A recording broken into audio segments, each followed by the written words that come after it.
भगवान का अपचार आप करो, भगवान क्षमा कर देते, लेकिन भगवान के भक्तों के प्रति अगर कोई अपराध हो तो वो भगवान को असह्य हो जाता है, वो भगवान को सहन नहीं हो जाता। इसीलिए भगवान श्री रामानुजाचार्य शरणागति गद्य में भगवान से जब अपराधों की क्षमा याचना करते हैं तो कहते हैं, भगवद अपचार भागवतापचार सह्यापचार नाना रूप गुण विधानंतापचारान आरब्ध कार्यान अनारब्ध कार्यान कृतान क्रियमाणान करिष्यमाणाश्च सर्वान् क्षमस्व, सर्वं क्षमस्व। हे भगवान, भगवत अपचार भागवतापचार, भगवान के भक्तों के प्रति किया गया जो अपराध होता है उसी को भागवतापचार कहते, और भागवतापचार असह्य होता है, वो भगवान को सहन नहीं होता। भगवान को आप कुछ भी कह दो, भगवान क्षमा कर दो। देवगुरु बृहस्पति इंद्र से कहते हैं, सुन सुरेश रघुनाथ सुभाऊ और निज अपराध रिसाई न काहू। जब भरत जी की यात्रा में विघ्न करने के लिए देवताओं ने योजना बनाई तो देवगुरु बृहस्पति ने कहा, बस संभल जाओ, भगवान के स्वभाव को जान लो इंद्र। सुन सुरेश रघुनाथ स्वभाव निज अपराध रिसाई न काहू। लेकिन भगवान के भक्त का अगर अपराध करोगे, ले जो अपराध भगत कर करई राम रोष पावक सो जरई। जो अपराध भगत कर करई, जो अपराध भगत कर करई राम रोष पावक सो जरई। राम रोष पावक सो जरई। जो अपराध भगत कर करई, जो अपराध भगत कर करई, जो अपराध भगत। भगवान के भक्त का अपराध करो, भगवान क्षमा नहीं करते, उसे दंड भोगना पड़ता है। चाहे आप कितने बड़े ज्ञानी हो, बुद्धिमान हो, विद्वान हो। भागवत की एक बड़ी प्रसिद्ध कथा है, केवल उदाहरण के लिए मैं दे रहा हूं जिससे ये भाव दृढ़ हो। सौभरी महर्षि की कथा। जमुना जल में जिस ह्रद में कालीय नाग रहता था, जिस जल को शुद्ध करने के लिए भगवान ने कालीय मर्दन किया, विलोक्य दूषिताम कृष्णाम कृष्ण कृष्णाहिना विभू, उसी ह्रद में वो जमुना जी के अंदर एक गड्ढा था। ऐसे तो जल सब जगह बराबर होता है, लेकिन वहां बीच में एक ह्रद था। उस ह्रद का नाम था सौभरी ह्रद। उसमें सौभरी नाम के एक महर्षि तपस्या करते थे, बड़े भारी तपस्वी थे, हजारों वर्षों से जल के अंदर रहकर तप करते थे। एक दिन श्री गरुण जी महाराज घूमते घूमते पहुंच गए और गरुण जी को भूख लगी थी। गरुण जी ने एक मछली पकड़ लिया। गरुण जी भगवान के परम भक्त हैं, भगवान के वाहन हैं, अखिल वेद नीराधिरूढ़म, संपूर्ण वेद के स्वरूप हैं गरुण जी महाराज, पक्षीराज। गरुण जी ने एक मछली पकड़ ली। अब आप कहोगे भगवान के भक्त होकर के और गरुण जी मछली खाते थे। अरे भाई, गरुण जी पक्षी हैं, उनका वही आहार है। शेर साधु बन जाएगा तो घास थोड़ी खाएगा। जिसका जो प्राकृतिक आहार प्रकृति ने तय किया है उसमें कोई दोष नहीं। ये मनुष्य ही ऐसा है जो अपने प्राकृतिक आहार विहार को विकृत करता है। अन्य योनियों में ऐसा नहीं। जिसका जो प्राकृतिक आहार है प्रकृति ने तय किया है उसी में वो संतुष्ट रहता है। और आहार में ही नहीं, विहार में भी। पशु पक्षी अपनी प्रकृति के अनुकूल विहार करते हैं और मनुष्य, बोले मनुष्य अपने विहार भोग में भी विकार का आधान कर लेता है। और मनुष्य सोचता हम बड़े बुद्धिमान। गरुण जी महाराज पक्षीराज, गरुण जी का तो वही आहार। गरुण जी ने एक मछली पकड़ ली। सौभरी महर्षि ने कहा, ये गरुण की इतनी हिम्मत, मेरे सीमा क्षेत्र में आकर के गरुण ने हिंसा की। सौभरी महर्षि ने अपनी तपस्या के बल पर गरुण को शाप दे दिया, जाओ दोबारा अगर आकर के यहां हिंसा करोगे तो तुम्हारा सिर फट जाएगा। गरुण जी चले गए। गरुण जी कुछ नहीं बोले। गरुण जी कुछ नहीं बोले।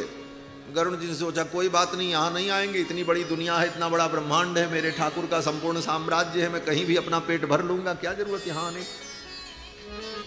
यहां आएंगे तब इनका साप प्रभावी होगा। गरुण जी तो चले गए, लेकिन भगवान को अच्छा नहीं लगा। ये सौभरी बाबा अपनी तपस्या के बल पर मेरे भक्त गरुण को शाप देगा, मेरे गरुण का पेट नहीं भरेगा और सौभरी मछली पालन करेंगे। ये मछली किस लिए? ये बाबा जी मत्स्य पालन करेंगे और मेरे गरुण का पेट नहीं भरेगा। मैं देखता हूं सौभरी को और उनकी तपस्या को और उनकी मछलियों को भी। भगवान रुषित हो गए और भगवान ने ऐसी लीला की कि न सौभरी की तपस्या बची, न सौभरी के उस ह्रद में एक मछलियां बची। क्या किया बोले भगवान ने? बोले जिन मछलियों को बचाने के लिए सौभरी ने गरुण को शाप दिया था, उन मछलियों की काम क्रीड़ा को देखकर सौभरी के हृदय में काम उत्पन्न हो। भगवान ने ऐसी लीला रच दी, लो जिन मछलियों को बचाने के लिए तुमने मेरे गरुण को शाप दिया, यही मछलियां तुम्हारे नाश का कारण बनेंगी। मेरे भक्त को शाप दिया। उन मछलियों की काम क्रीड़ा को देख करके सौभरी महर्षि के मन में हुआ, हम भी संसार के भोगों को भोगते और तपस्या छोड़ करके बाहर निकले। पूछा इस समय पृथ्वी का राजा कौन है? लोगों ने कहा अयोध्या के राजा महाराज मानधाता हैं। महाराज मानधाता का साम्राज्य चल रहा है। चल पड़े उनके यहाँ और जाकर के कहा, महाराज मैं विवाह करना चाहता हूँ और मैंने सुना है आपकी 50 बेटियां हैं, एक बेटी का ब्याह मेरे साथ करो, हम अब गृहस्थ होंगे। अब हो गई साधुता, हो गया भजन। महाराज तो चक्कर में पड़े मानधाता, जिस बेटी का ब्याह करेंगे उसकी तो जिंदगी बर्बाद हो जाएगी। ये बाबा जी के साथ जटाओं में कहीं मेढक चिपका हुआ था, कहीं केकड़ा चिपका हुआ था, शरीर से बदबू आ रही थी। हजारों वर्षों तक जल में रहकर तप किया था। ऐसे ही चल पड़े। राजा ने देखा इनके साथ में अपनी बेटी का ब्याह कर। राजा ने सोचा अगर नहीं करेंगे तो शाप दे देंगे, बाबा तपस्वी है।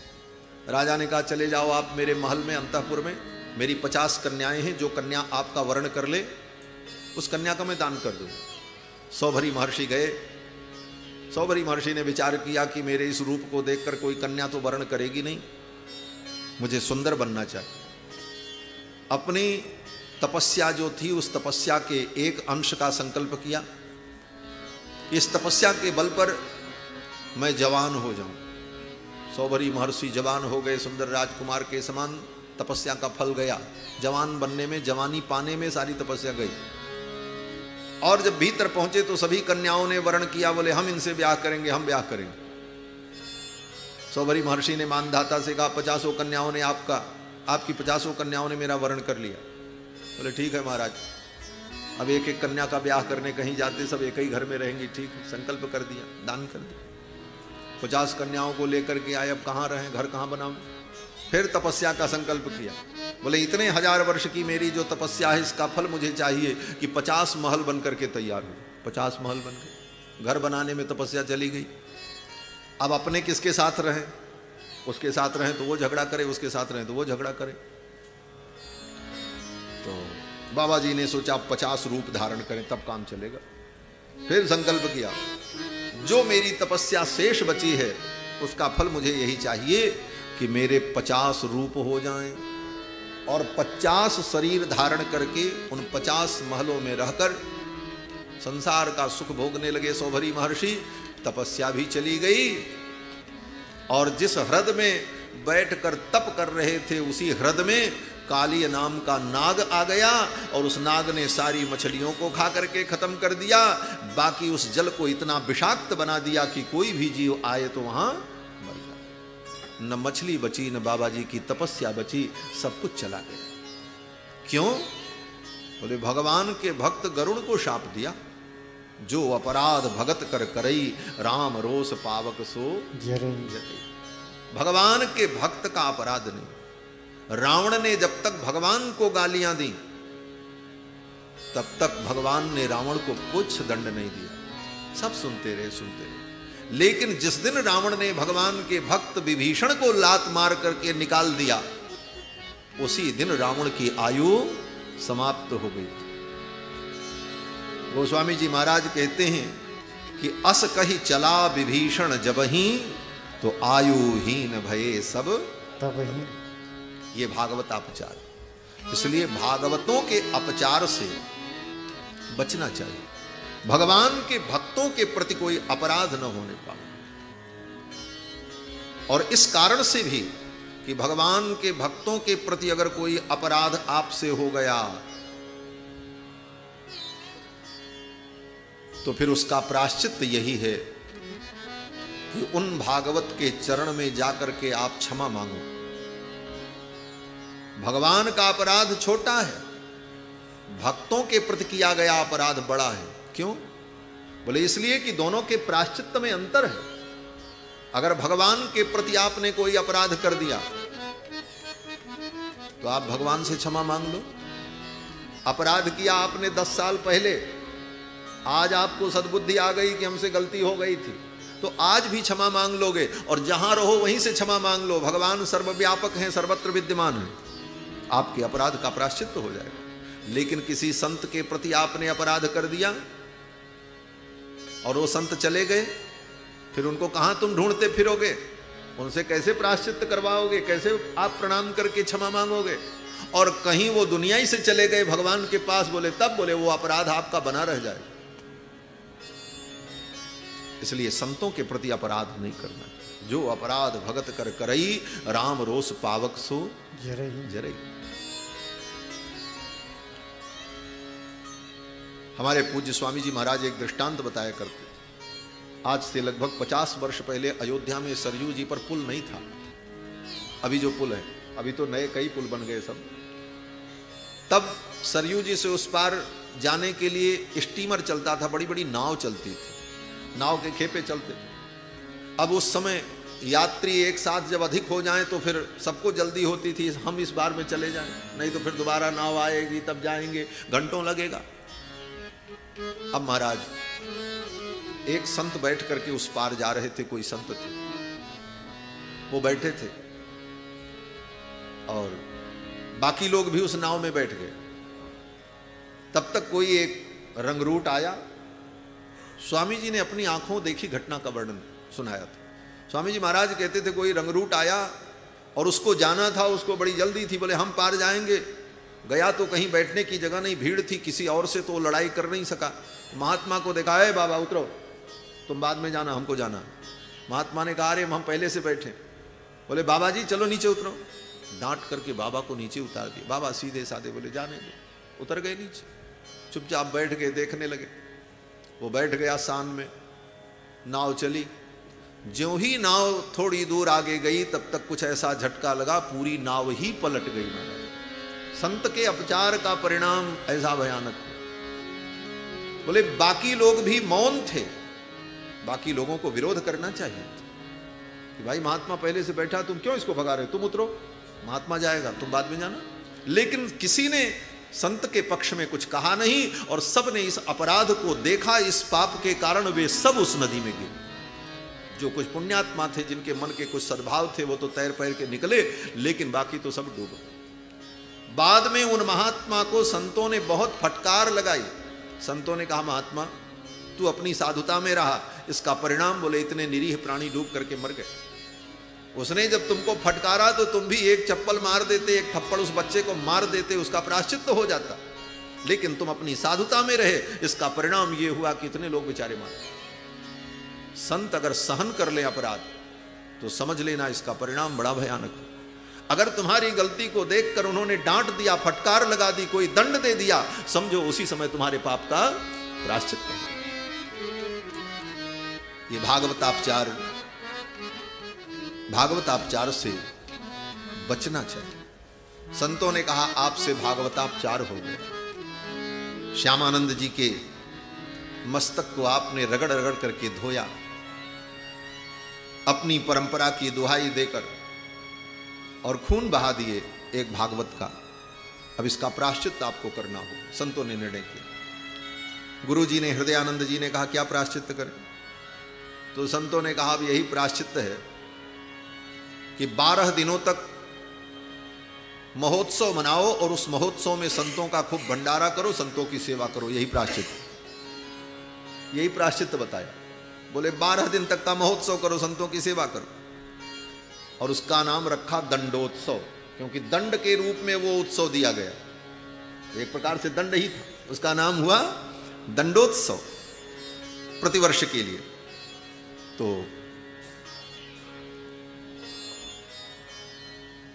तो हृदयानंद जी के ऊपर ये दंड लगाया गया। हृदयानंद जी के ऊपर ये दंड जब लगाया गया तो कुछ भी हो, गुरु गुरु होते, शिष्य शिष्य ही होता। श्यामानंद जी जो रसिक मुरारी जी के गुरु थे, उन्होंने समाज से कहा मेरे गुरु जी के ऊपर आप लोगों ने ये दंडोत्सव जो तय किया है, इनका दंडोत्सव इनके बदले में मैं करूंगा। मेरे गुरुदेव हैं, ये उत्सव मैं मनाऊंगा। लोगों ने कहा ठीक है। गुरु जी भी प्रसन्न थे, बोले मेरा शिष्य मनाएगा तो मैं ही मना रहा हूं। तो अपने गुरु जी का, जिन गुरु जी के ऊपर समाज ने, संत समाज ने दंडोत्सव का विधान किया था, उस दंडोत्सव को रसिक मुरारी जी के गुरु श्री श्यामानंद दास जी महाराज प्रतिवर्ष मनाते थे बड़े धूमधाम से। और जब श्यामानंद दास जी महाराज का जीवन नहीं रहा तो रसिक मुरारी जी इस उत्सव को बड़े धूमधाम से मनाते।